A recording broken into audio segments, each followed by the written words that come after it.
All right, so we have been in 1 Samuel chapter 10, and today we're going to get to chapter 11.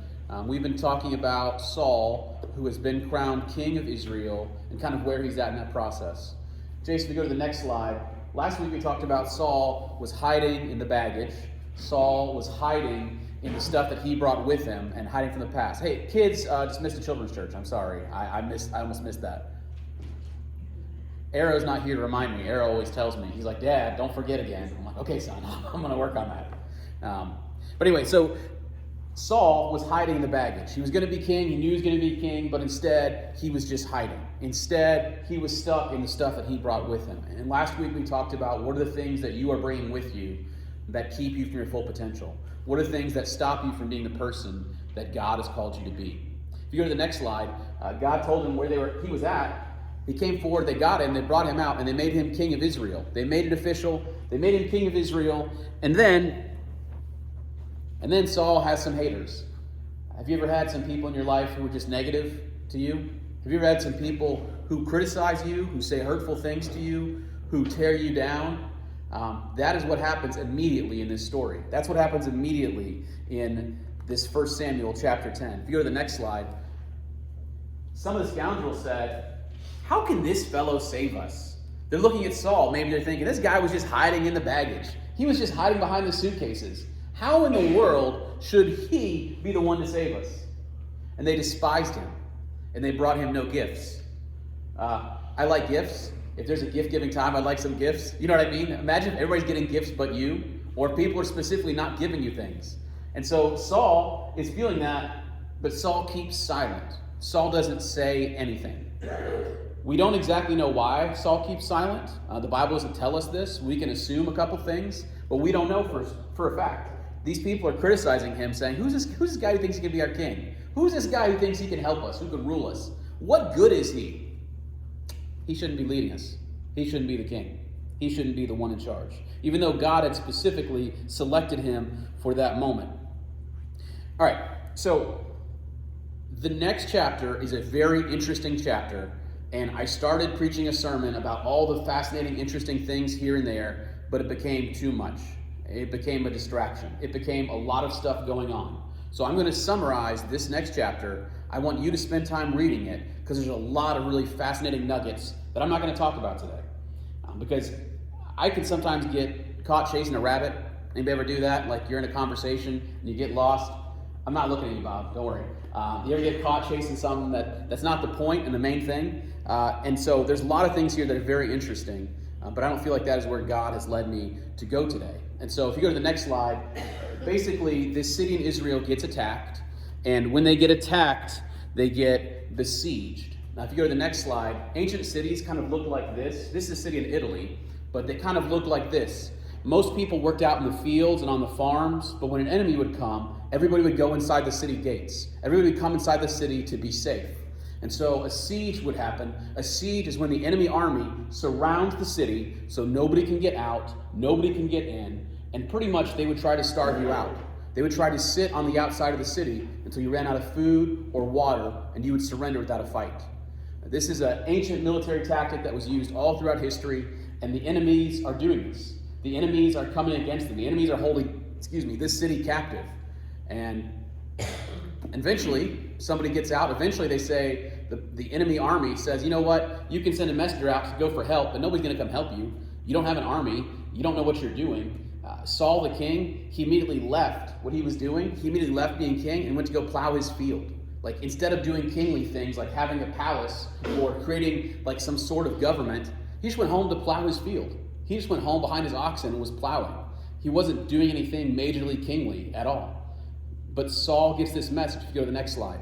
Saul gets this message, and he comes, he fights, he wins the battle. He saves the people. He saves the people in a dramatic and interesting way. And you should read it because it's important.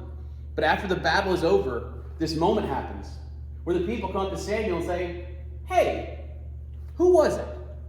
Who was Saul's haters? Who said, should Saul run?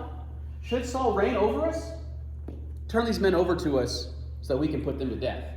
Saul's at this great moment, this great battle. They're saying, let's kill all the people who said Saul shouldn't be king. Let's find them and get rid of them. Let's eliminate them. And Saul has a moment where he has a temptation to have vengeance on his enemies. He has a temptation to balance the scales. He has a temptation and all the power in his hands to make things right and just and to take revenge. You might be a little more saved than I am. Sometimes I want to take revenge. Sometimes I want people to get what is coming to them. Sometimes I want people who have mistreated me or come against me or lied on me or hurt my family. Sometimes it's definitely a temptation to say, God, why don't you just hit them with lightning? You know what I mean? God, I hope they get a flat tire today. God, I hope that, this is horrible. I hope that in the middle of the night their leg starts cramping up, right? And they get that leg cramp. Okay, just me? All right. So sometimes you get frustrated with people and you want to balance the scales. And here Saul is. He has all the power. He has all the authority. He has just saved these people. He can do whatever he wants to. He can bring whatever justice he sees fit. He's the judge, jury, and executioner. He has the perfect opportunity to get revenge, to balance the scales, to eliminate these people. And people are coming up to him saying, let's kill those people that said you were no good. Let's kill those people that didn't bring you gifts. Let's kill those people and eliminate those people who thought you were no good. And something remarkable happens. Something truly wonderful happens. If you go to the next slide, Saul says, no one will be put to death today. For this day, the Lord has rescued Israel. Saul, who is going to do a lot of bad things, in this moment says, no, we're not going to take revenge. No, we're not going to kill anybody today. We're not going to kill our own people today.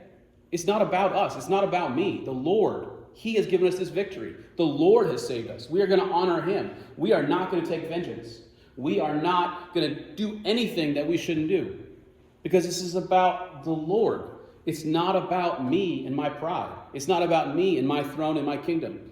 It's about the Lord. And in this moment, and somewhere in the process, I think he forgave them. I think he really had some moment of forgiveness where he realized these flawed men, they were hurting me because they were hurting themselves. And they forgave him. Sometimes I can struggle with forgiveness. Sometimes I can struggle with letting things go when people have hurt me or hurt my family, hurt my wife, hurt my kids. I can take a lot, but hurting people I love, that's an extra kind of frustrating pain. I had a client recently who asked me, they said, hey, when you were growing up, were you bullied? And I was like, yeah, I was bullied a lot. I was severely bullied for a long time in school, for years. And I said, what made you think that? How did you know? And the client said, because you have a lot of empathy. You have a lot of care for people. You really see people and you notice them and they matter to you. And I've been thinking about that a lot. If I could go back in time and be the same person I am now, or not get bullied, not have empathy, I would go back in time and not get bullied. I like you guys and I like the person I am today, but I went through a lot that I hated. I went through a lot of mistreatment. I went through a lot that made me turn out to be a very angry and bitter person for a very long time. I went through a lot that was very frustrating. And this idea that I could have all the power and I could just fix the scales and I could take revenge and I could be the one. Yeah, I could be the one to correct people who have wronged me. I could be the one to solve the problems. I could be the one to decide what justice is. But there's people right now who, if it was up to me, I would send them to prison without going to court, without going to a judge. There are people who I know are guilty of bad things, and I'm like, man, I would lock them up and get rid of them. I would, because they have done so many awful, horrible, evil things. And have skirted the justice system, have avoided things, have mistreated and done criminal acts and gotten away with it. But God didn't make me that person. God didn't put me in a kingly role. God didn't give me the opportunity to take vengeance on my enemies. God asked us to forgive, and God asks me to forgive. And that can be hard. That can be hard for me anyway, to forgive people who have deeply wronged me, to forgive people who have taken advantage of friends and family, to forgive, to give it to God, just lay it at the throne and give it to God. I'm a very justice person. I care a lot about doing the right thing. I care a lot about following the rules. I care a lot about those kinds of things. And so when people violate the rules, or when people cheat the system, or when people take more than they should have, it really it's like sand behind my ears. You ever get sand behind your ears after going to the beach and it just won't get out? If you find sand everywhere, it just irritates me to death. And so when people do the wrong things and get past it, it can be so frustrating to me. But God asks us to forgive. God asks us to give it to him and let him take the vengeance. God asks us that we don't have to hold it and hold the frustration. That no, this day is for the Lord. The Lord has rescued Israel. The Lord has rescued me. The Lord has rescued us. We don't have to live in anger and bitterness and frustration. That we can find our hope in him. If you go to the next slide. You have every right to be angry. If you told me your story of the person who wronged you the most, if you told me your story of the person who bullied you or stole from you or lied on you or cheated or whatever the person is that made you frustration, if you got up here and you said this, we'd all go, yeah, you're right to be angry. Yeah, that makes sense. Yeah, they shouldn't have done that. You know what? Yeah, justice should happen for them.